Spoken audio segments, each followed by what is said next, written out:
Hey dears, welcome back to our YouTube channel. তো সবাইকে অনেক অনেক শুভেচ্ছা রথযাত্রার।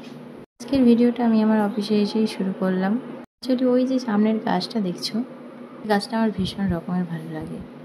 যেহেতু ওই দিন রথ ছিল, আর দেখো একটা ছোট্ট রথ, যখন আমরা রাস্তা দিয়ে বেরিয়েছিলাম তখন দেখলাম একটা ছোট্ট রথ টেনে, এটা যেহেতু বাড়িরই হবে কোনো বাড়ির, তো সেটাকে নিয়ে যাচ্ছে, তারই একটা আমি ছোট্ট ভিডিও ক্লিপ নিয়ে রাখলাম।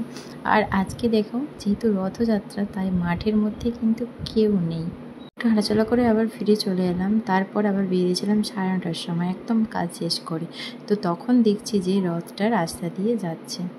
আজকে হচ্ছে রথযাত্রা, শুভ রথযাত্রার অনেক অনেক শুভেচ্ছা। ঠিক আছে, তো প্রত্যেক জায়গায় আজকে জল আর শরবত দেওয়া হচ্ছে, এখানেও সেম দেওয়া হচ্ছে। এই যে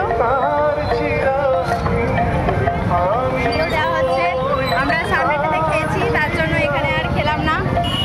আজকে 10টা বাজে, তার মধ্যে রাতে এত প্রচণ্ড ভিড় যে কি বলবো, এত ভিড় আর এত ছেলে।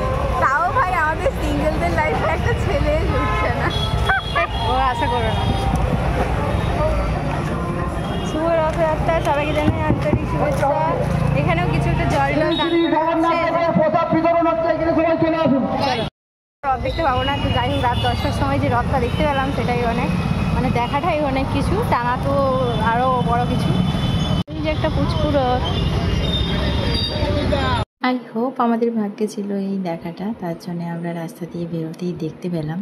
অবশ্য মেদিনীপুরে রথযাত্রার দিন প্রচণ্ড রকমের ভিড় থাকে, যেটা তোমাদের আমি আগেও দেখালাম। এমনকি আরও পরে দুটো ক্লিপ আছে, সেটাতেও আমি তোমাদের দেখাবো যে কতটা পরিমাণে ভিড় হয়। 3টি রথের গাড়ি, প্রথমে একটা যায়, তারপরে আরেকটা, তারপরে আরেকটা। তো আমার নিজেরই এই প্রথমবার মানে এরকমভাবে রথ দেখা, অন্য কোনো সময়ই আমার আসা হয়নি। সেই ছোট্টবেলায় যখন মামা বাড়িতে থাকতাম তখন একটা ছোট্ট রথ থাকতো গ্রামের মধ্যে, এখনও অবশ্য সেই পুজোটাই হয়। তো তখনই যেতাম, একটু জিলিপি খেতাম, ব্যাস বাড়ি চলে আসতাম। কিন্তু এই যে রথের দিনটা পুরো একটা আলাদা রকমেরই ও এক্সপিরিয়েন্স হলো। অবশ্য আমি জানতামই না যে এই রাস্তা দিয়েই রথদেরকে নিয়ে যাওয়া হয়, রথের গাড়ি টেনে টেনে নিয়ে যাওয়া হয়।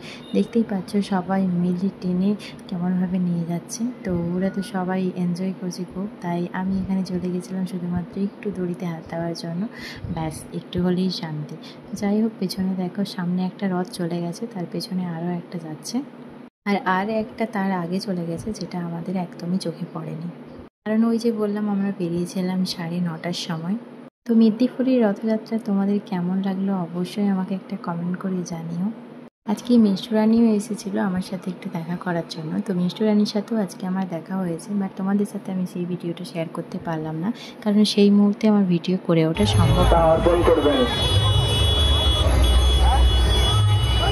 দূর থেকে কেউ কোনো কিছু ছুঁড়ে দেবেন না।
আমরাও একটু নাচ করে এলাম এখানে। তো ভিডিওটা কেমন লাগলো অবশ্যই জানিও, ভালো লাগলে অবশ্যই একটা লাইক, কমেন্ট, শেয়ার, সাবস্ক্রাইব করে পাশে দেখো। তো চলো আজকের মতো টাটা, বাই বাই, দেখা হচ্ছে নেক্সট ভিডিওতে।